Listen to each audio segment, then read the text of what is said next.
what's up? We are back with Behind the Bikini, and we are on episode 101. We're in the triple digits now, and we have not Jordan. If Jordan were Asian. A little different. You know what it was is I went blonde, so we had to get another brunette on the show. That's what it is. We had to keep it equal opportunity here. So, but no, Jordan's getting clients on stage in Tampa at the Tampa Pro right now. So we thought we'd bring on Nikki, who is also one of Jordan's clients, but also went pro this year. So we're going to talk a little bit about her journey into the pro league, what it's been like, first year pro, that kind of thing. So that was actually something that came in as far as a suggestion for topics. Somebody wanted to see more new pros talking about their experience coming into the game and all that kind of fun stuff. So first thing, before we get into all this, like, comment, subscribe, hit the buttons wherever they are on devices. And with that, so tell everybody a little bit about yourself, first of all. Hi, everyone. I'm Nikki Lagorio. I'm still getting used to that last name. Right. I am a brand spanking new Ifbb Bikini Pro, new Fit Body Fusion coach. But outside of bodybuilding, I am a corporate girly, 9 to 5. And before that, I was a teacher for 6 years. So I've got a very different background than most. Yeah. What was your subject that you taught? I taught preschool for 2 years, first grade for 2 years, and then I actually taught high school special education. So I taught biology and economics at the high school level. Oh, wow. That's a big shift. Yeah. When you teach special ed, they can actually put you in any content area, which I feel like is doing students a little bit of a disservice. But yeah, so I was kind of teaching myself curriculum as I was teaching it. Well, that's kind of the same thing. I went to school for music education. Oh. So it's kind of the same concept. When you get certified as a teacher in music, you can be in any grade level, so yeah. It could be elementary school up to high school. I student taught in elementary school and in junior high. I friggin' hated junior high. Oh my God. No. They're terrible. Junior high with a 10-foot pole. Oh my God, they're so bad. Like, the boys, obviously they're all going through puberty. So the boys either love you or hate you. The girls either love you or hate you. And if the boys hate you, then they are freaking terrors. If the girls hate you, they're just mean. They're so mean. No. Like, first graders and preschoolers, they're mean, but they have no idea that they're being mean. Right. It's a cute mean. Middle schooler, it's like they're really pushing your buttons and they're hurting your feelings. And then high school is funny because you can just give it right back to them and they're like, oh, okay. Yeah. I never student taught high school, but I told myself, I was like, after student teaching, I was like, this is not for me. It's like, this is not my calling. I'm not thriving here. Now we're both doing such different things. I know. Well, and the other part too is like, I'm glad I'm not in the environment either, because I don't know about if it was the same thing for you, but like, because I was in music, all of the kids, whenever they would have birthdays, they would come in and have like cupcakes or whatever they bring in for their class. Well, they always would save cupcakes for the music class, like for the music teacher, So literally every day there was cupcakes, brownies, cake, cookies out every single day sat on my desk. And I'm just like, I'm going to be 500 pounds. Right now, I'm like, sounds good. Yeah. But yeah, in the moment, you're like, please get it away from me. Oh my God. I was like, I would literally be 500 pounds right now at this point if I kept to that career. When I was teaching, I was doing CrossFit when I was teaching, like dedicated. I was the CrossFit girl. And I was so strict on my diet. I was obsessed with having abs that I would actually eat like 2 peanut M&Ms and put the bag away. And I would not eat M&Ms the rest of the day. Wow. That's some willpower. I was a little crazy though. And that's actually when I found Jamie at Fit Body Fusion. And I remember they told me to like count my macros for the first week before I got started. And I ended up calculating, I was eating 1,100 calories only. And that's not good. Yeah. Well, let's talk about that. So what made you get into actually training towards bodybuilding? What took you out of CrossFit and all that? Yeah, I loved CrossFit. I did competitive Olympic weightlifting as well. So I actually qualified for AO for my weight class. My coach at the time wanted me to jump up like 25 pounds. And I was like, no. Like I said, I was obsessed with having abs. Yeah. I wanted to be the skinny buff girl. So I kind of just went back to doing CrossFit competitions. And I knew that there was a point where I just wasn't going to get any stronger. Like I was so tiny. And for me, if I don't have competition or if I don't have even competition with myself, I kind of just fall off the train a little bit. And I'd always wanted to do a bodybuilding competition that was going to be my bucket list item. Yeah. And so I transitioned to bodybuilding. I found a local coach. I lived in the Bay Area at the time. Found a local coach, and she just like completely stripped me of every ounce of muscle I had. I was doing 2 hours of cardio twice a day. I mean, I still have my meal plan saved on my computer. I was eating tilapia and asparagus for 4 out of my 5 meals. My other meal was like blueberries and oats. And every check-in was like, why aren't you losing weight? Why aren't you losing weight? And I'm like, I don't know. Like, I don't know. And so I was a big fan of Jessie Palmer back in Okay. 2019, literally obsessed with her. And I was just stalking her. I was like, I want to know who she works with. Yeah. And she had posted Fit Body Fusion and Jamie, and I immediately set up a consultation. I was 2 weeks out from my first show. And I remember I was standing outside of this restaurant called Hash House in Campbell, California, talking to Jamie and Angela. And Jamie said, stop everything you're doing. Because even the coach I was working with, she had me drinking dandelion root, taking Oh. Expel. Like Just just randomly during your prep? Yep, just randomly, Wow. like just trying to get me to lose. I was stuck at 118 for months. Like I Yeah. couldn't get any lower. And Jamie was like, stop the diuretics, go eat a waffle, and then start up with us. And Yeah. I did. I went and I ordered a waffle. I started up with Jamie 2 weeks out from my first show. Placed dead last, dead last. But then I think that was April 2019. Jamie told me to jump into Battle of the Desert in June, I believe, of 2019 to have a good experience with the team. And I ended up winning my class. And here I am, however many years later, still with Fit Body Fusion. Yeah. So what changed between that April show and that June show? What did she do differently? She just had me eating, really kind of reversing. Like I said, if you go back to my like pictures, I was just not a curve on me. Like I was Mhm. just sticks and bones. So she just Just had me crazy coming from CrossFit. You'd think you'd have a good muscle base. Yeah, and I did. I had from my first check-in pictures with my first coach. I mean, my obliques were huge, but like I had shape. I had glute. I had shoulders. I had huge traps, and then I had these meat slab obliques. And I just became like emaciated looking. Yeah. So Jamie just kind of fed me. We changed my training program, and the biggest game changer was she had a conversation with me. She was like, you need to pick CrossFit or bodybuilding. Like you're blowing out two different muscle groups and it's just not going to work for you. So I did. I hung up the CrossFit shoes. Yeah. And here you are now. I was like depressed, but yeah, here I am now. I'll never go Uh-huh. back. I know, right? Well, when you start learning, like, it's one thing to train for strength and power. It's another thing to train for aesthetics. Right. And at the end of the day, like I feel like we're still strong when we train for bodybuilding. We just don't use the strength as much, if that makes sense. Right. Right. Like a good example. It was when was it? It was like April or something like that. I don't remember what it was. We went to Virginia Beach, and Virginia Beach it's a Navy town, right? So on the beach they have like a whole like gym like gymnasium type stuff, like ropes and Yeah. like I can't even think, like the pull up thing, pull The up ring bars, ropes. monkey bars, all that shit. Yeah. Mhm. And I was like, oh, let me see if I could do this. So I haven't done that stuff since I was in freaking elementary school, and I started swinging on it, climbing the ropes. And I was like, holy crap. I was like, I'm a lot stronger than I thought I was. So I was like, Right. damn. I was like, oh, okay. Yeah, like doing strict pull-ups, and you're like, I got this. Yeah. I was like, oh, I can actually do the monkey bars. I can climb up to the top of the rope. I'm like, holy shit. I was actually like, it is functional strength. You just don't, just as bodybuilders, we don't use it as much. We connect with the muscle, like the mind muscle connection instead.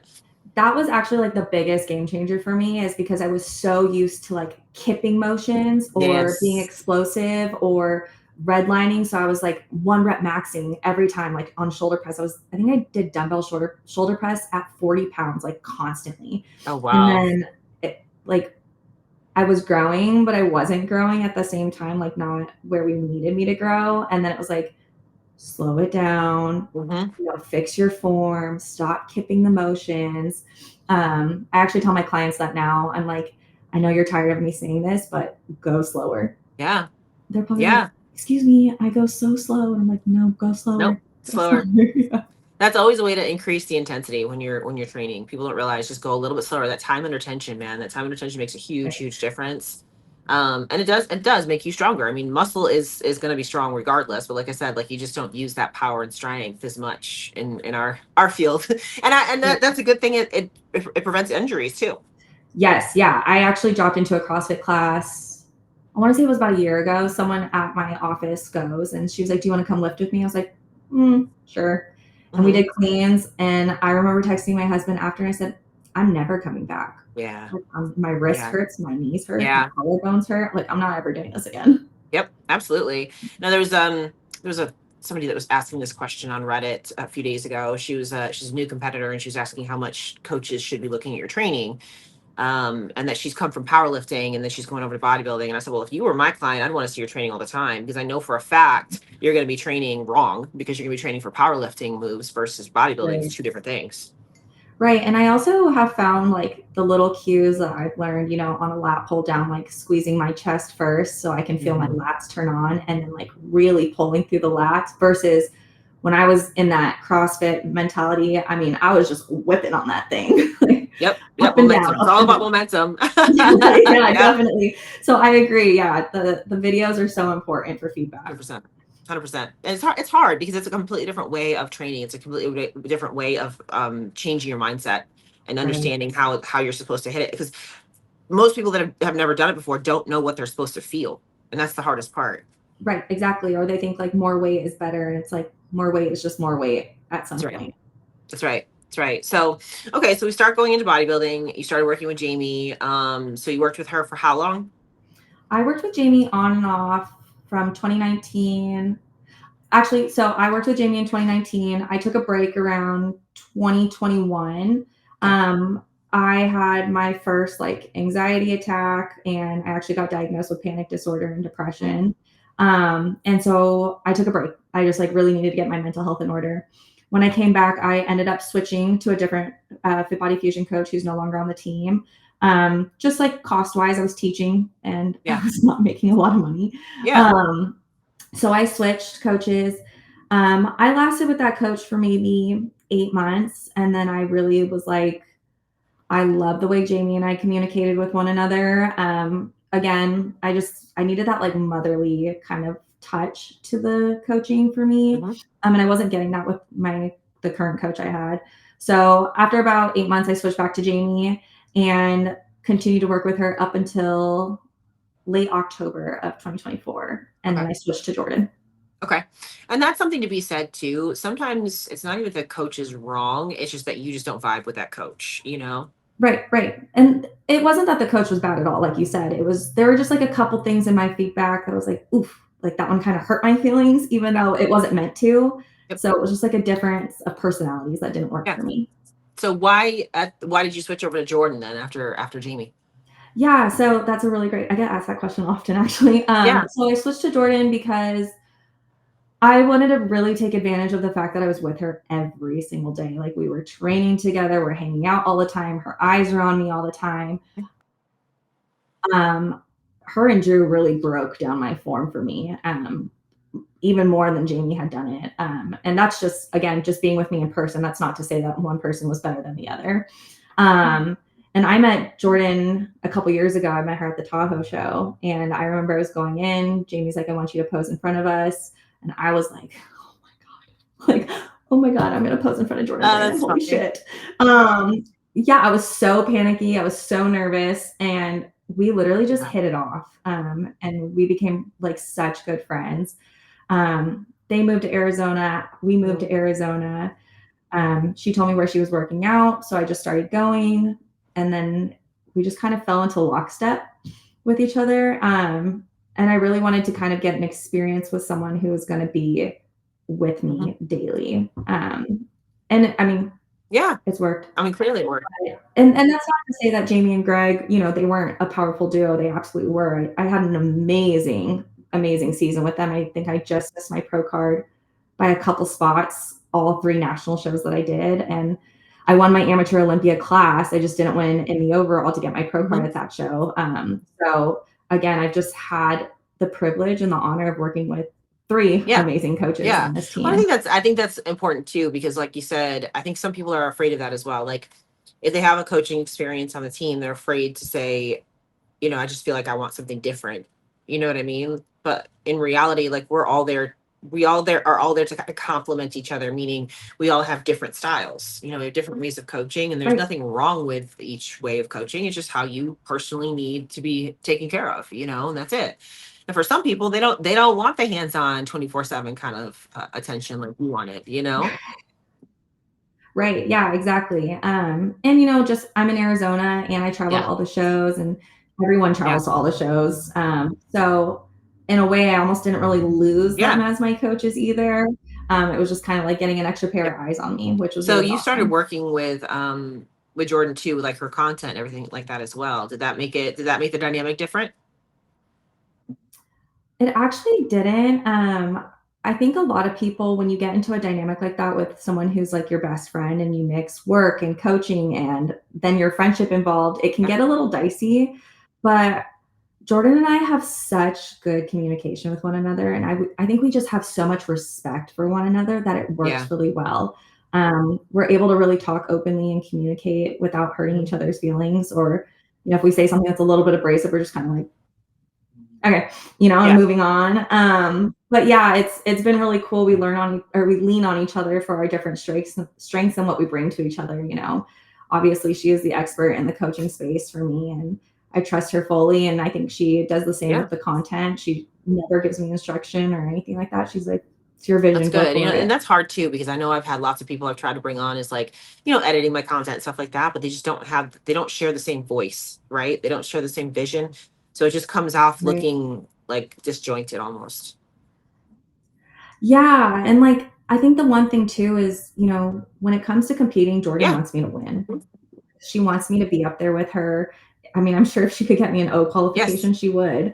And I want her image and what she's putting out there to be real and authentic and show all of the best sides of her.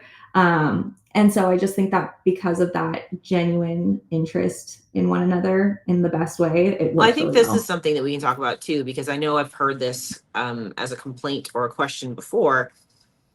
How is the dynamic of the fact that you and your coach are now in the same league? I have the same situation. I have a few pros I work with. I've even been on the same stage in the same show with one of my clients before. So for you, how does that affect your mental, just knowing that you and Jordan are now competing against each other, Oh my God, I right? love it. I love it. I definitely can understand how like some Mhm. people don't like it. It's that element of competition. It's like, what if I do better? What if, but I love it. I mean, I adore Jordan. I've adored her since, the very beginning when she was Mhm. the Jordan brand to me.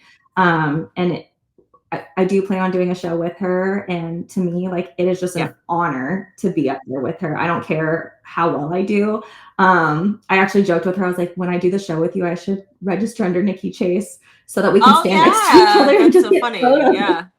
Yeah. But yeah, no, I in this sport, I genuinely think that there's room for everybody to eat Right. at the table. And I know that, not everyone's personalities gel or anything like that, but we all work so hard to be up there and we put in the time and the energy and we all deserve to be up there. That to me, it's like, again, just to stand next to her or Mhm. anyone, it's like, And that's I'm the thing is blessed. like I'm lucky. the one thing that we talk about, we've talked, Jordan and I have talked about this in the podcast before, is like we don't make money off of competing. We don't make money off of being on stage. Right. We make money off of having good competitors on stage. It's like, so at the end of the day, Right. myself as a coach, I'm going to focus more on you as my client than I am even on myself. Like that was what I did the show where myself and my client Jennifer, we both competed in the same show. And literally I had her check, we shared the same room, everything. I literally had her checking in like 3 times a day. And I was like, okay, get your suit on. I need to see you. Like, you know what I mean? Like But it's it just is. the best. It's iron Yeah, sharpens iron, absolutely. And I think it's just a testament to who Mhm. you are as a coach, to who she is as a coach and a person and a competitor.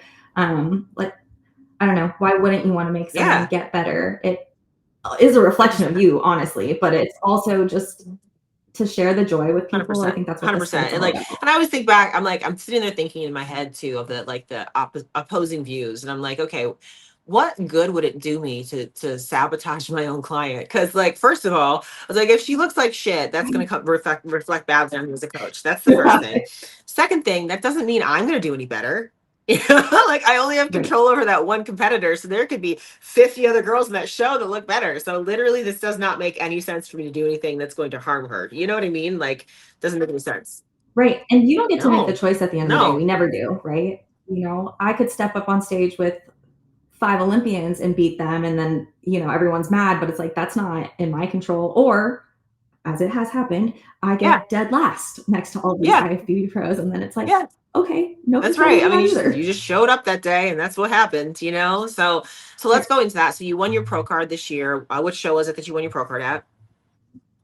I won it at Junior USA's. I think I got the fourth Okay, in the and there was so overall. it's top. It was Yeah. top four that win pro cards in your overall. Top four. I actually got to win my pro card with my friend Nice, Danny too, who's nice. Shelby's client. So it was Yeah. really So cool. for those of you that don't know, when you're going into like the junior shows, like Junior USA's, it's class winners, but then they have to go against each other in the overall order to give out the pro cards. So it's only the top four out of the 8 height classes that will actually win pro cards at that show.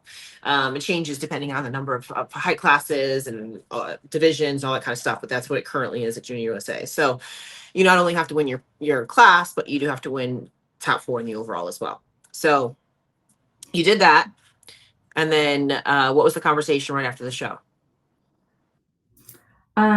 We were Yeah. absolutely elated. I mean, I think there's a video where like they go to hand me the pro card and I just like snatch it. I was so excited. But we went back to the room and it was really cool. So we recorded the whole thing, but Jordan switched me from her amateur roster to her pro roster, added me to the pro schedule. Um, and we were gonna go down and grab a drink and dinner, and she just kind of looked at me and I looked at her and I was like, okay, so, and she's like, DC. And we signed up for Yeah. DC right then and there that night. And then we went out, had dinner, had a couple drinks, and then I rolled right into peak Yeah. week number So how 2. was that? Did you even get a chance to process it at all? Oh my gosh, no. So after DC, I actually did muscle contest as well, Nevada Pro. And that was my 3rd peak week in a row. And I don't think I processed anything Gotcha. until after Yeah. that show. Like it was just peak week, peak week, peak week. But DC was even just a whirlwind in itself. I was definitely overwhelmed. I'm usually a little bit talkative backstage. I'm not someone who like puts their headphones in and Yeah. shuts down, but DC, I was just like this little mouse in the corner. I was just like, Don't know where I am, like don't know I what don't I'm know what. doing. Yes, and then you guys were doing the commentary for the show, so I was just sitting back there like, oh my god, I don't know what to do back here. And then I ended up placing 6th, and getting first call outs, and I was just thinking to myself like, holy shit, Yep. this is happening. Like this is Yep. so cool. And I got to be up there, with Hannah DeVore, and I met her in 2019 as well in Jamie's room when we were doing check-ins for that show. And I was just like, oh my god, Yeah. Hannah. And getting to step on stage with her was just so awesome. And it's definitely like surreal. It's still surreal and like pinch me Yeah. Like sometimes. I can still remember that moment of winning my pro card kind of thing. It's like it almost felt like a dream sequence. Like, is this actually happening? Like I'm definitely in a Yeah. simulation right now. Like this is actually happening. And one thing I always tell competitors too, because I was so like in 2023, I was like pro card, pro card, pro card. And now that I'm in the pro league, and I'm sure people say this all the time, but it's very similar to your wedding. Like I just wish I would have enjoyed it a little bit longer and not been so like pro card, pro card, pro card. And I had it in my head, I had to turn pro before I was 35. I had to do, and it's like, why? Like, Yep. for what? And again, now that I'm out of it, I mean, I'm having the time of my life. I won't give up my moment for anything, but I'm just like, damn, like I wish I would have savored it a little bit I longer. kind of had a similar experience. Like, I won my pro card in 2013, but the year before that, 2 years before that, is when I was like, I went to like every national show. I was like, I'm gonna keep going. I'm gonna keep going. I'm gonna get it. I'm gonna get it. I'm gonna get it. Fucking stupid, like I was like, so then after that, I was like, what am I doing? Like, let me get off stage and like improve my physique so I'm actually worthy of this. You know what I mean? And then when I went back, Right. I was like, I wasn't winning a pro card was the last thing on my mind when I actually won. Like, it was one of those things where I had just done a local show and I had one of my worst placings at a local show like 2 weeks prior. So I was like, wasn't even a thought in my mind. I was just doing it because I'd already registered and paid for it. And I was just like, it is what it is. Like, I'm not risking Right, anything. exactly. I was like, worst case scenario, I get some good feedback, whatever, and like we can make a few tweaks Right. and things like that. That's what I thought of the whole time. And then it walked out with the pro card. So it's almost like as soon as you step, and I won't say I wasn't focused on it because I was focused. I was focused on bringing improvements to the stage for that show, but it wasn't like I have to win my pro card. This has to be it. Right. That was the last thing I was thinking. That's so funny because I didn't go into Junior USA's with the mindset that I wasn't going to win it. I went in like so at peace with Yeah, whatever happened. And I remember looking at Jordan and I said, if I don't win it here, I know I'm yeah, winning at the next one. And it was just kind of like, I'm going to go up there and just have fun. Cause I was so at peace with whatever happened. I worked my ass off. Like Jordan and I did an 11-week prep. So, and we made huge improvements in 11 weeks. Like it was just nuts. So I just knew like I did everything that I could. It's out of my hands. Like go up yeah, there and have fun and just like have that confidence within myself. And yeah. look what happened. And that's I mean that's the beauty of it. It's like once you finally turn on that, okay, I'm here. That's when it happens. Right. So when you came out of Junior USA's, what was the feedback? Um, Tyler had told me just a little bit more shape in the front, so more upper and outer glute. Shoulders, not at all. Fun fact, have not pumped my shoulders at the last 3 shows. So no more shoulders, but obviously I think we're forever chasing that upper outer glute and the glute density in my front pose a lot. Similar feedback at DC, got off stage, placed 6th out of, was it 13 girls, Yeah, 15, I 16 think it was like girls? 15 if I remember correctly. I think it was 15, 15. something like that. Yeah. And Bill gave me similar feedback. He said shoulders are great, just more shape in the front pose. And again, that definitely I need Mhm. more density, but also something we could kind of manipulate with posing Well, too. yeah, you changed the posing from Um, prejudging to finals at that show. Mhm. yeah, and it made a difference. Not too much of a difference, Yeah. but it made a difference, and it's just got to Yep. keep nailing it. Yep. So then when you left that Yeah, show, you went into Nevada. Nevada. yeah, Nevada. I look at the I'm like, I was Honestly, like, because now on our coaching calls all the time, I'm like, Nevada. let us know what you guys think. Nevada, Like, damn it. Nevada. I got it. Okay, Nevada. It's got to go nasal. Yeah, I did Eh. Nevada State.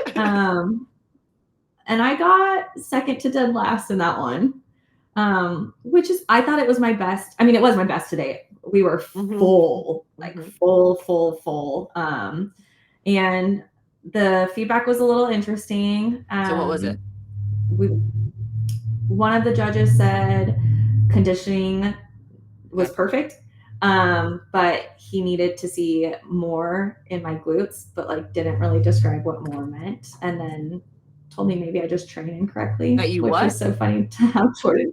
I train Oh, okay. incorrectly, which is so funny to see Jordan's like, she trains with me. So to have that be the feedback was just like, Okay. Okay. and then the second judge who gave me feedback said that I jiggle too much. So she saw a lot of movement, and so I needed to come in a little tighter with my conditioning. So we didn't really know where to land with that feedback. I was there Yeah, at that I show. watched I it was back. there at I that haven't seen show, it and before. one of the biggest things that I noticed in that show is that the looks were kind of all over the place with that first call out. There was, Yeah, and in general, most everybody was really hard. So maybe it was a in comparison to everybody else, you looked like you weren't tight enough kind of thing because everybody was freaking right. razor like rock hard. And I think that a lot of people were saying it was because of the climate, with it being so dry. And so everybody just kind of just went Right. and sucked in kind of thing. Yeah, that makes sense. And I don't know, maybe my body's acclimated to it because Yeah. Arizona's a desert. And then I actually lived in Nevada too Yeah. for a long time. And I grew up in the middle of the Mojave Desert. So my body is like Yeah. perfect. Throw me on a rock, call me a Yeah. lizard. But Nevada was so much fun Okay. backstage. The girls were so nice. They were so supportive. Everyone's like fixing each other's suits or, hey, is my hair okay? Or just talking about how much they loved like a girl's hair or makeup. So it was really cool to see the camaraderie backstage for that show, especially because, like I said, at DC, I was just this little mouse in the corner. Like I was too afraid to Yeah, talk to just anyone. it can be overwhelming sometimes. And that's the other thing that I want to impress upon people too. Sometimes when you see girls backstage, it's not that they don't want to talk to you; they're just overwhelmed a lot of times. I do see that. It's like some Yeah. people think that girl's like just being a bitch. It's like no, actually, she's probably scared shitless right now. Oh my God. Yeah. I didn't talk to a Yeah, soul. Like I literally was just, I've been like that. and then even backstage, I was like, you did so well. I'm like, Yeah. thanks. Yeah, I've Like, been like that. Most of thanks the so time I'm much. pretty friendly and bubbly backstage too, and getting my pump going and all that kind of fun stuff, things like that Right. usually. But sometimes you just get in your own corner and you're like, no, I gotta be right here. Right. Yeah. Especially it's like Yeah. overstimulating. And, like I said, I have anxiety. And so for me, I just have to like really bring it down, or you're going to see me up there and I'm going to be shaking. I feel like I can't breathe. So I'm like, Yeah. like Well, and breathe, that's stay again in for your you too, bubble. that was a lot. That was 3 shows in a row. So Yeah. mhm. All right, you guys, we are almost 2 weeks out from my show, so I have my skin prep ready from Liquid Sunrays. They've sent me my kit. You have your exfoliating body towel. This is going to make your skin nice and smooth, not too rough on the exfoliating. pH balancing body wash, which is super, super important. You want to make sure that your skin is pH balanced, so it's going to absorb your tan perfectly. This is your charcoal sugar scrub, which is the bomb. This is my favorite product that Liquid Sunrays has right here. And something about this, it just makes that tan really soak in deep. And then last but not least, we have our Liquid Sunrays body lotion, which you're gonna put on every single time you get out of the shower, and that's just gonna put your skin into really good condition when it goes to actually get sprayed for the tan. So we're starting this today and making my skin perfect for that tan as we get into the competition season. Yeah. Definitely needed a break And after. I My was there for skin two of needed a break. them doing the makeup and everything for you too. Yeah. So there was that. But yeah. I know. Literally, I am doing Tahoe. I And I was like, know. Sean's not going to be I at know, I Tahoe. know. It was funny because when you mentioned doing it for Nevada, Nevada State, I was like, I'm gonna get it. I swear to God, I'm gonna get it. But anyway, when you mentioned doing that, I was like, oh yeah, I am here. I didn't even think about it.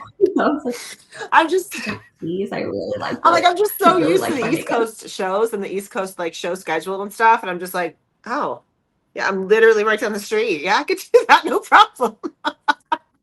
Yeah, and I have never, I'm just gonna hype you up right now. I have never felt Oh, prettier than, I mean, DC was great, but like Nevada, I just felt like we brought up the eyes a little bit. I You were able to take your time a little bit more. The lighting was lighting so was much better better. for Yes, you. You came to I me, know, which right? was really nice. I literally walked out of there like, damn, I am Oh, pretty. Like I felt that makes me so feel good. good. With my hair was like doing its thing. Like I just, that was my I favorite love look for that. the And day. and see, that goes back to we want you to feel and look your best at the end of the day. Whatever we can Right. do to make you better, that's what we're going to do. We can't control what happens on stage. We can't control the judging feedback, but we can control what we put out there. Right, absolutely. In 2023, I did North Americans, and the makeup artist I booked with ran out of foundation for Oh lighter skin no. tones, and so my foundation was Oh so no. dark, like borderline darker than my tan. And I just remember walking out, and I was just like devastated, which I know sounds But so it's true dumb, but though. like I That's was, like your crowning moment. yeah, and it's all I thought about. It's all I thought about. My husband was trying to like keep me calm. Greg was at the show. He was trying to keep me calm. Like the girls back there were like, it's not that bad. And I'm like, then after the show, I remember Greg, he's like, hey, like, you should give feedback to your makeup. And I was like, yeah, thank you. Yeah. But That's yeah, it really does impact you because you look in the mirror and you're like, oh God, like I don't want to go yeah. out there like I this, mean, that could ruin everything. The but tan can do that too. It's like the tan looks like shit. It's like right. it's like, what am I even doing this for? You know what I mean? Like it's Yeah. blurring my lines or whatever it might be. You're patchy, it's green, you're like, oh, yeah, it's definitely, I mean, and it's subjective. It's a subjective sport. So, like, of course, you're thinking about everything, not That's just right. your physique. Well, and that's the other thing too that I try to communicate when I'm doing hair and makeup, because I know specific looks are going to look good on stage and specific looks are not, right? But at the same time, I want you to feel good in your own skin. So, like, I want to know what Right. you want so that I can create it in a way that it's going to look good on stage, but you're going to love it too, right? Because I might, we were talking about your eyebrows, right? I might want to Yes. do your eyebrows These bad boys. completely different than what you want, but for you, that's like a thing, you're like, I want my eyebrows to be like natural and normal and not big, huge, like drag queen eyebrows. Yes, yeah. No, my eyebrows are such a sensitive topic. I have my dad's eyebrows, so I'm half Korean and French and British, and so we've got Yeah. hair. And I have my dad's eyebrows, and growing up, I was always so insecure about them. And every time we color them in for a show, I'm just like, Yeah. all I see is Yeah. eyebrow. And so I remember you were like, okay, I'm gonna go lighter, and then you did it lighter, and you're like, what do you think? And I'm like, I think we can go darker. And you're like, okay, that's what I was going to do Yeah. in the first place, But you allowed me to have the second to Right. look at it instead of being Yeah. And like, now boom, you just have to deal with it because it's there. Yeah. Hmm. Yeah, Yep. now you're stuck. So, but and again, that gives you the buy-in, that gives you that peace of mind and all of that stuff too. And I think that goes back to just everything that we do in the sport. It's, I don't want you just to do it because I tell you to do it. I want you to do it because there's a reason behind it. And I want you to Right. have buy-in with it as well. And I want you to feel comfortable with that decision. Yes, yeah. I always tell my athletes, or anytime I have a consult call with an athlete, I always let them know, like, to me, coaching is a collaboration, not a Right. dictatorship. And, if there's anything that you don't agree with, or you're asking me why, I should definitely have an answer for you, or at least talk through Yep. it with Yep. you. It's just as much as your That's journey as right. it And is mine. sometimes we don't have all the answers. I say this too. It's like sometimes we just have to try something and see if it works. And if it doesn't, then we Right. pivot. But we've got to try something. It's the definition of insanity is doing the same thing over and over again and expecting a different result. So Yes. you Yeah, got to try definitely. something. Me and my 11 Yeah. stories. Yeah. So you decided to start coaching and everything too. So what made that decision for you?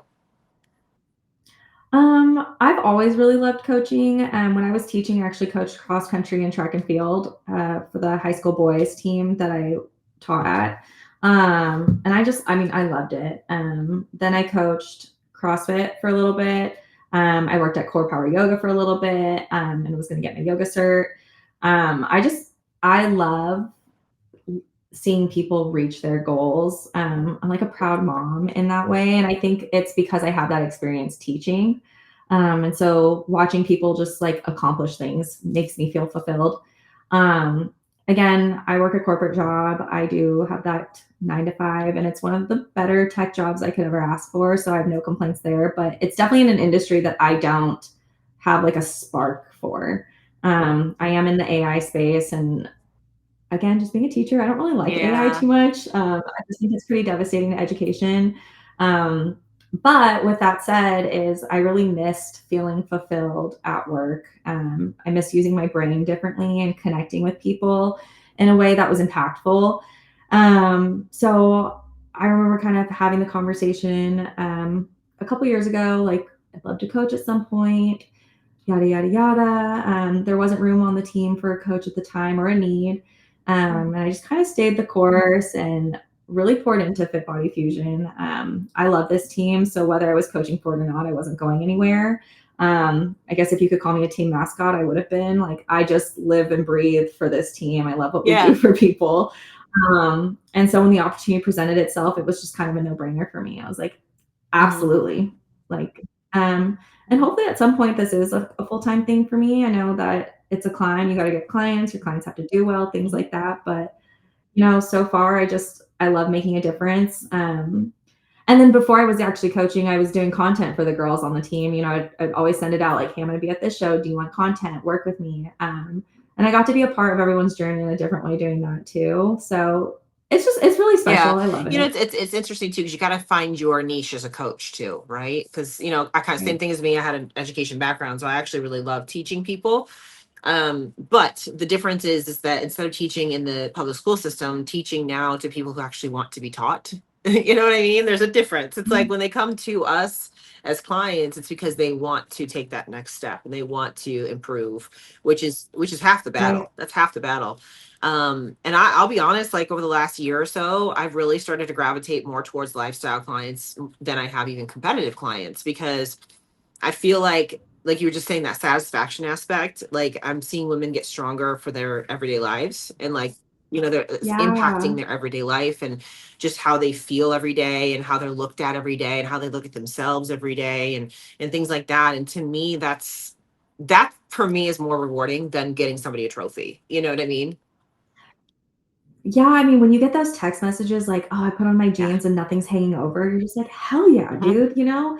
And you Yeah. take it for granted, you know, especially when you are a Yeah. competitor and your body weight's like constantly going up and down. You know that your clothes are a little tighter sometimes, or I mean, gosh, Jordan makes fun of me. I have these one shorts and they don't fit me at all. I look like Jared from Subway when I put them on, but it's like those are my That's right. off-season Yeah. shorts, you know? But you take those moments for granted when you start to feel really confident and good because your body is just completely Yep. transformed, or, you know, it's like, I can walk up the stairs and I'm not breathing as Yeah. heavy, or, oh my God, I moved well and I corrected my form here. And all of those things are just Yeah. little wins across the Yeah. way. And we get to teach people who care, like you said, but like we care about the subject so much more than I cared about Right, biology, you know? absolutely. And and again, it goes back to, it's like you just said, the whole correcting the form thing. Like, I have some ladies that they've never really trained until they started working with me, and now I'm watching their form and I'm like, man, you're training like an athlete now. I'm like, it's fucking awesome, you know? Yeah. And some of these women are Yeah. older too. I work with a lot of older women, and I'm like, just seeing them be able to make those kinds of moves and those kinds of changes as they get up into their 40s, 50s, 60s, and things like that. It's really Right. cool. It just gives, even with women that are older than me, it gives me a concept of, okay, I can keep doing this when I get to be in my 60s. You know what I mean? So Yeah. I always say that, you know, when I first started coaching before Fit Body, I was taking clients on the side because I really wanted to like yeah, practice and get my craft down.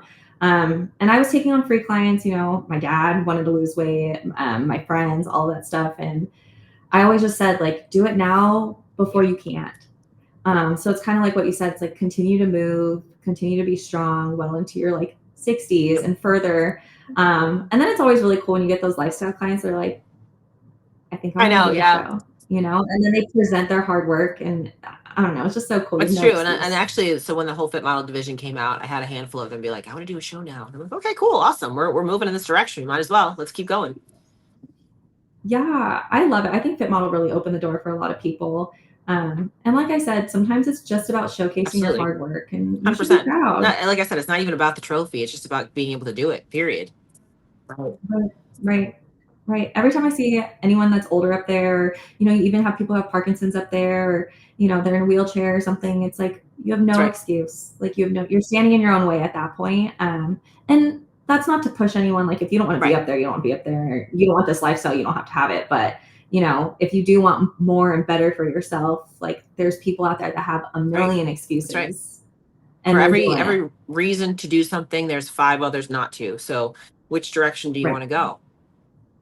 Yeah, absolutely. Yeah. I think this sport is just like really powerful 100%. in that And like way. I said, it just also improves just your life in general. Like we've talked about this so many times. It's like the discipline and the things that we learn from doing this sport transition over into everything in our lives, and just make enhance our lives all the way around.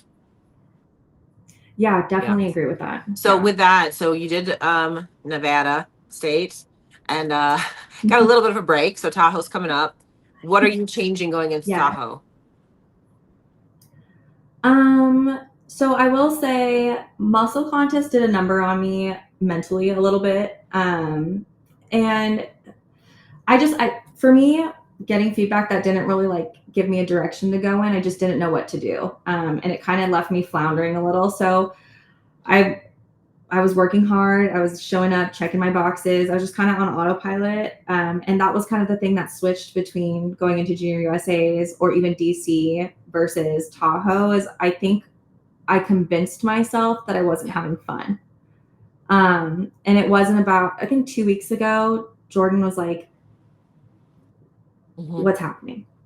Like what I'm just Yeah. not seeing it right now. And my body wasn't responding. I mean, I shared a photo a couple weeks ago on my Instagram and my body was not tight. I looked like I had gained 10 Mm. pounds, even though I hadn't. I was just so stressed out. And again, it was just like all here. So outside of just keeping up with my training, I really had to like, okay, you just turned pro. No one is expecting you to do amazing things. You're putting that pressure on yourself. This season is about having fun. Um, and so I just kind of tuned it all out and just told myself, like, Hmm. I'm done. I'm done. I'm not going to beat myself up anymore. And I'm a big, like, I video myself and talk to myself. I started posting on TikTok just to like bless it and rest it and get it out there. But there's one video I have on TikTok and I said, I've been in a bad headspace for a couple weeks and today's the last day I'm doing it. And not even a week later, my body just responded and we're like tight. So that was kind of the difference. I think I just had to kind of calibrate up here. And I think that kind of happens when, one, you're new to the sport and you do really well. So if you're an amateur and you just like first place, you're going all the way to the top, you don't really know how to lose or like build that mental tenacity. And I had built it in my amateur season. So by the time I got to the pro stage, I was like, I'm getting last call outs of this, but I don't care. But then when I started doing well, it was like pressure, you know, like I'm a competitor, I'm an athlete, and I want to do well. I'm someone that's always kind of chased accolades too. So, you know, I have 2 master's degrees. I jump from job to job and I make sure I climb to the top. And like, so for me, it was just like, where's the next here's another accolade I have to reach. Yeah. And that pressure just added so much stress and it really took the joy out of it for me. And so again, I just kind of had that conversation with Jordan, had a conversation with myself and told myself, we're having fun. Well, because the hard part about this for somebody that's like you is that in this particular sport, doesn't matter how hard you work, you're not getting promoted unless you're in that criteria. You don't have control over it. You know what I mean? Like you can work, you can be the hardest worker in the room. That doesn't translate to your placing. 100%. And I could think I have the best glutes up there and I'm still not going to win. You know, there's so much involved and there's so much that's out of your hands. So it was like, control what I can control, but don't forget why we're doing it. Like win or lose, I'm competing. So why make it harder for myself? You know, and that's a powerful switch. And it's a hard thing to do, especially like you said, when you start seeing yourself start to climb up again and then you get knocked down. It's like, oh shit, what the fuck did I do? Like I didn't do anything wrong. You know what I mean? Like, and it's a hard thing to wrap your brain around when you're so used to being the better that I work, the better I get. Because that doesn't work like that in a sport. Right. And I let a lot of like their compliments, like don't get me wrong, but like a lot of people were saying, you know, it's very rare that someone goes into the pro league and just does well immediately. And I'm saying that I'm the first to do it. There's plenty of girls that have done it, but like it's not something that's common. So when I was getting that compliment, it was like, oh my God, like I have to keep 100%. Climbing. You know, I have to be the new pro that kind of sets the tone and shows girls we can do this. But that's not my job to do. Isn't that crazy? Like how much that can, like the same thing happened when I came out of winning my pro card. I got voted from RX Muscle as like the rising amateur of the year. And I was like, oh shit. I was like, you know, like I didn't do shit on the pro stage, not a fucking thing. So it's like, all right. But yeah, you like convince yourself of like, I have to like this is for the people. Yeah, I have to do this now. I have to do well because that like there's pressure on me. They're expecting me to do well, you know? Right. Yeah. So I think I was just kind of setting myself up to stand in my own way. And so I just kind of moved myself out of the way, have fun. And I you know, Tahoe's special for me. I won my first amateur show and my first overall. And we used to live up there. And so Tahoe is just like a really special place for me and my husband. So I'm excited to go back. And it's supposed to be fun. And it's now, are you taking this like one show at a time at this point? Or are you saying like this is my last show of the season and I'm going off? Or do you have a plan with it? We do have a plan. I think I have about 5 shows lined up, but we are going show by show. You know, just again checking in with myself. How's my body doing? After Tahoe, I will be doing Linda Murray, so we're gonna go back to back. It's my first time in Atlanta, so I'm excited for that one too. And I think Tyler's judging that one, so it'll be good to get feedback from him. And, you know, depending on what his feedback might be, it might be time for me to call my season. You know, if he's going to tell me I need to grow everywhere, then I'm going to have to grow everywhere. No point in knowing that. Well, and that's good too. Like that's something that you need to do. I think if you're going to come right out after your pro card win, you need to go get in front of the top judges. You know, this is going back to the muscle contest, not to crap on that, but we don't have any Olympia judges on the panel, you know? So it's like, you got to get in front of the people that actually know what is being rewarded at the next level. Yeah. Not only that, but I think, you know, getting in front of all of these judges, you know, there's such a different panel every single time. And it just allows you to get more feedback. But also it allows visibility into who you are as an athlete, and like people get to see you, versus you know, say for example, I just never step in front of Tyler, and then one day I am in front of him. He's like, who Yeah. the hell is this Yeah. girl? You know, so it's important. I think it's important to pick your shows strategically, but also just to get in front of these different panels and kind of find Right. your And panel. this all goes into strategy. And it's not even like people always want to claim it's like politics and stuff. It's not, it's strategy. It's human bias. Everybody has their own preferences. Like different judges judge different ways because that's their preference. So, like you said, finding your panel, you got to find the panel that judges to your preference, and that's it. Like there's some people that'll think that Tyler's the best person to get in front of, and then some people think Sandy's the best person to get in front of.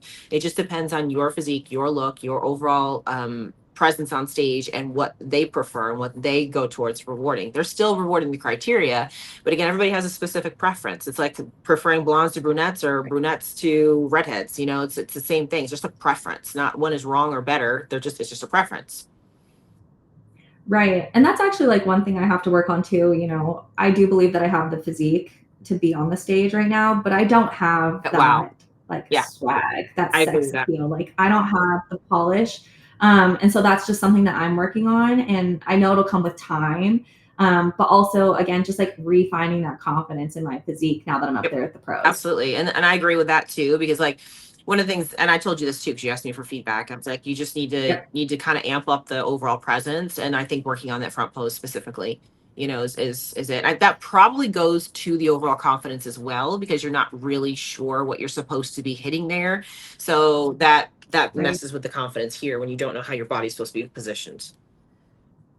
Yeah, 100%. And I also think like when you come into the sport, regardless of what level you're at, it's coming in with a level of humility to, you know, I can literally sit here and tell you I'm a Mm-hmm. horrible poser. And I grew up really tomboy and I grew up around guys all the time. I don't have a great relationship with my mom. So like I grew up really close to my dad. So I have a very masculine presenting personality. But because of that, I don't put heels on and like I'm Mm-hmm. sexy. Like, let's try it out for you. I just kind of go up there and it's different for me, you know. I don't have the Laura Lee Well, walk because of or girls the like you, I Marie. have a job. Because that's how, I mean, honestly, like there's True, so many women. Like I try to say that I'm true. like, you are not alone. Like there are so many women that they're athletes first. You know, they don't know Right. how to be the pageant queen. They don't know how to do that. So that's what we have to teach. And a lot of that comes just from the confidence. And that's where a lot of that comes from. Yeah. And like I was saying, like that humility in yourself to be able to say, I'm not good at this. I Right. need to get better versus like you said, insanity, the definition of insanity is doing the same thing. It's like I worked with Phoebe for the posing portal for my posing, and I've worked with Rihanna in the past. And it's just because I know it doesn't matter how many reps I put in, I can't get better Right. without feedback. That's right. And I do think that you're a lot of the times what happens too is girls think that they're good at posing, and then they get into the pro league and they stop posing with people. They stop Right. using coaches and things like that, which is crazy to me. Absolutely crazy to me. But I see it a lot. They think that they're good enough that they can just keep posing themselves. It's like you do need that other eye. Like you Well, that's coaches be right. That's coaches. right. I'm like, and I get it. I'm like, you know, I just don't see the first thing that they do is they get a good coach, you know, to coach them when they're on stage in the pro league. But the first thing they do beyond that is they don't use posing coaches anymore. All of a sudden, it's almost like this is what they Right. do. A lot of girls say, I'm a posing coach now. So because of that, they don't use posing coaches themselves. Right. So it's almost like a knock on them. It's like, no, coaches still need coaches regardless. So get somebody to help you. Right. Or and like also being aware that you're not like biting Yeah. off more than you can chew. You know, for me specifically talking about posing, like I am never going to be a wrist flicker. Like I'm so robotic. I don't move from the wrist. You know, so even if I try, I look like I'm Yep. just Yep. up there. Like don't use your Yeah. arms at all. Just Yeah. don't use them. But again, it's that feedback and just kind of learning your strengths and your weaknesses. And you know, I can walk out there confident versus walking out there like sexy confident. And so it's just really nailing That's what right. you're good And at. knowing, you know, again, knowing your weaknesses, knowing that that's never going to be you. You know, typically what happens when I coach somebody with posing is I watch how they move and I pay attention to their mannerisms, and then we refine those versus trying to make them look like somebody else. I think that's a big mistake that a lot of people Right. make. Is like they try to look like somebody else, like they try to look like Maureen posing on stage. Like, well, Maureen is just Maureen. You can't copy that. You know, you got to be you. Yeah. Or some coaches are really good at like you said, learning the mannerisms of the athlete where they're at versus some posing coaches teach you to pose like they pose. And it's like, for example, if Rihanna were to try and teach me how she poses, there ain't Yeah. no way. Like, she has so much swag and Yeah. poise and elegance to her posing, and it's That's just just not you. no. I could never do a double shoulder tap. Like, it just would look weird. So All of a sudden, yeah, you're like Night of the Roxbury. I'm like, judges, pick me over here, you know? So I agree with you. You know, it's like learning your athlete where they're at. And, you know, you do a great job. Phoebe did a great job. Rihanna does a great job. So just, there's a lot of Oh, people absolutely. out there. And that goes back to finding somebody that you vibe with and everything too. They can help you with those kinds of things, you know? Right. A good example, I had a girl that she just got her pro card at Masters, worked with her for her very first show years ago. This was, I think it was 2019 or something like that. So I worked with her for that, and then she moved and she moved to a different team, and she had a couple different coaches. And then when she saw me at Nevada State, see, I'm getting better. She saw me at Nevada State. She's like, "Oh, I didn't realize you were local. Let me come pose with you." So she came and did one session, and we changed, completely transformed her posing in one session. And then we did another one going into Masters, and then she won a pro card. And literally her feedback at the first show, it was junior nationals, what she did before that, was that she either needed to grow up her outer glute or she needed to work on her posing. It was one or the other. I said, "You got enough glute, you're just not showing it right." So like we completely changed her front pose, her transitions, her back pose, everything. We've changed all of it, and all of a sudden her whole physique just popped. It was just like that's all she needed in order to go from she was 7th place or something at junior nationals to winning the next show she was in. Posing makes such a difference. I mean, it's down to like in your back pose, like which direction your toe is pointing can make a world of a difference. And that's just been the coolest part about learning and being like on staff on site at these shows is just paying attention to all the little different tweaks. Absolutely. You know, again, for me specifically, it's just slightly rotating more, and it boom, so different up top. It's really absolutely. It's amazing how quickly you can change your physique through the poses. Amazing. Like it's so for me it's almost like it's so rewarding because you can literally see the change within like seconds, you know, and it's like, oh, there it is, right there. Literally, yeah. Like that's it. Don't move. Just stay right there. Yeah. Every time. We got it. Just stop. Don't stop moving. Okay, so we're doing Tahoe. Then you're planning on Atlanta. Got a bunch of more set up, just depending on how it goes. Once you get through those shows, obviously there's going to be a lot of caveats, things like that. What is the long-term goal? Like, what are you planning on for like next season, kind of thing? Oh, that's a big question. I'm not sure. We talk about like still competing or just parking it and having family and then coming back. We're kind of taking it day by day in our household. I actually inspired my husband. He's going to compete.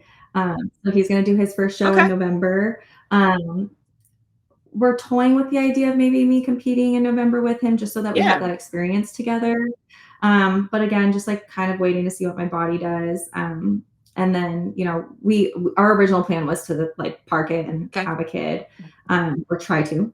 But we had a conversation. He's like, you know, if you still want to compete, like we can kind of push out our timeline. And so I just gonna check in with myself at the end of the year and like, where are we at? I think that's smart. And I think also like you've had a very emotional year, you know, emotional season. So when you get to the end of it, you got to have the time to actually process everything that happened. Like we talked about, just coming out of your pro card win right into the pro league. So you never really had a chance to process those emotions and those feelings and be like, okay, is this something that I want to continue with, or do I need to pull it back a little bit? You know, those kinds of things. Yeah. And, you know, I was supposed to compete in 2024. So the original plan was 2023, take a small little off season, come back, for Junior USA's in 2024. I ended up getting a breast augmentation and I lost all my muscle in the 6 weeks that I didn't work out. And my body, I'm just naturally skinny and, you know, my genetics work against me. And so it was really hard for me to put muscle back on. And so we ended up calling my season in 2024. And I was just like so distraught over it. I was like, no, like, this doesn't work for my timeline. I'm supposed to get my pro card this year so I can get married in October, be done, blah, blah, blah, blah. One thing I've really learned is the stage isn't going anywhere. And My age Right. doesn't matter. And, you know, if I want to take a break to start a family, I'm going Right. to come back, you know, and it's going to be there and I'll be welcomed with Right. open Well, I think it's arms. funny, like the saying is, if you want to hear God laugh, tell him your plans. Yes. Yes. Yeah. I love that. Yeah. And I mean, it's so true. And, you know, like I said, I was distraught. Like, I just thought, like, oh, this is going to hurt me. Like, I'm going to lose momentum. I was just getting first call outs at all these national shows. And it's like, number one, no one cares. That's right. Like, Yeah. literally no one cares but me.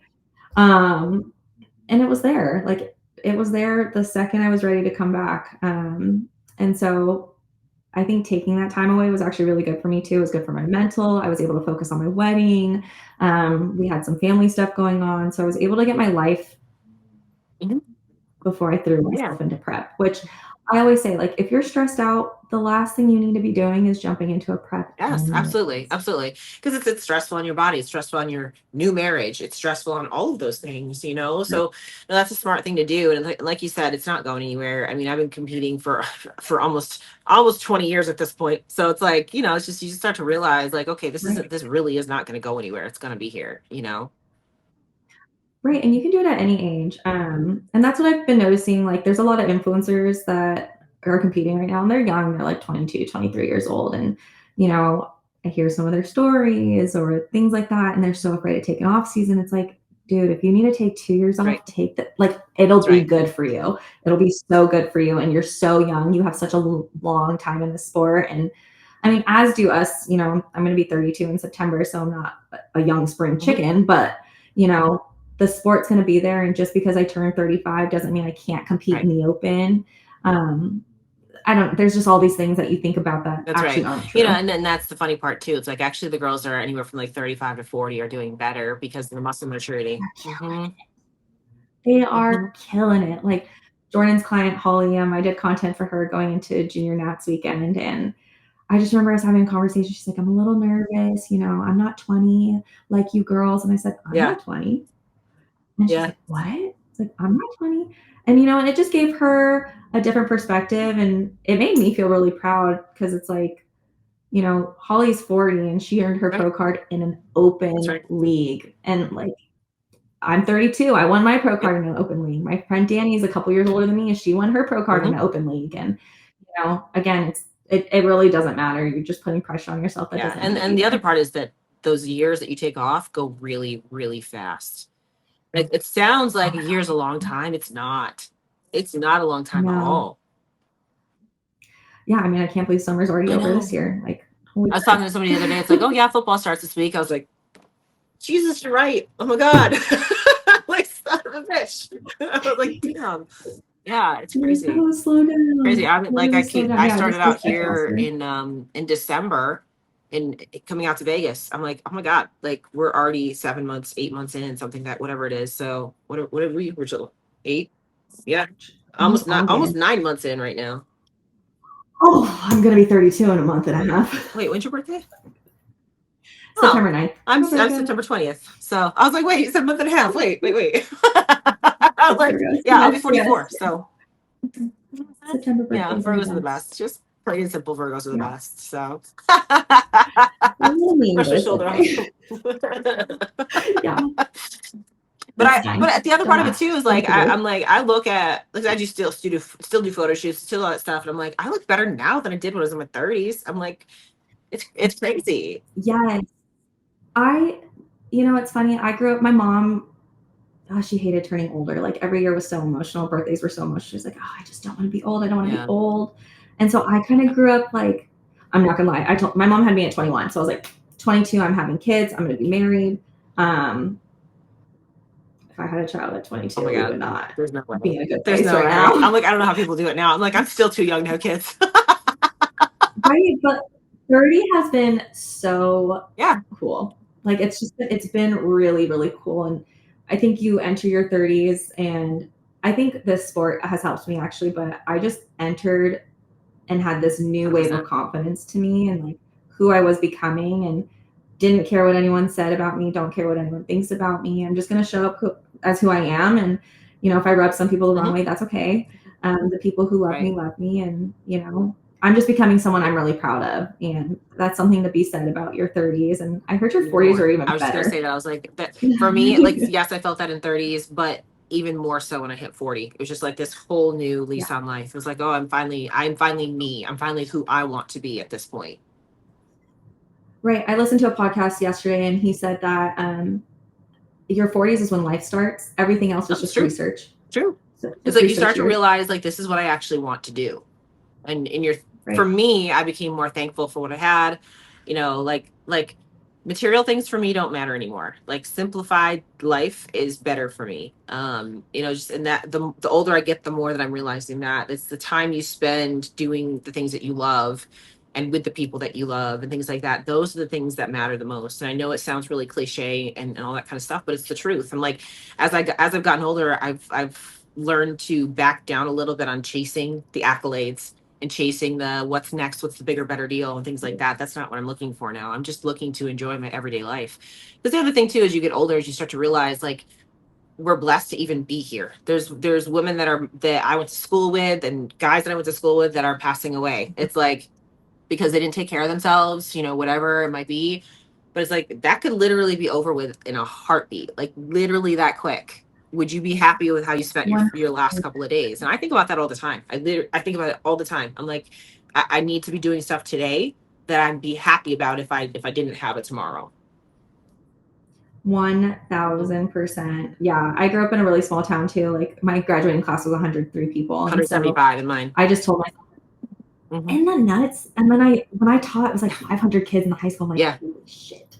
That's crazy to me. But, you know, I just kind of grew up like knowing I'm either going to be a small town girl, never going to leave, or I'm going to make something of my life. And then I just, like I said, I just kept chasing these accolades.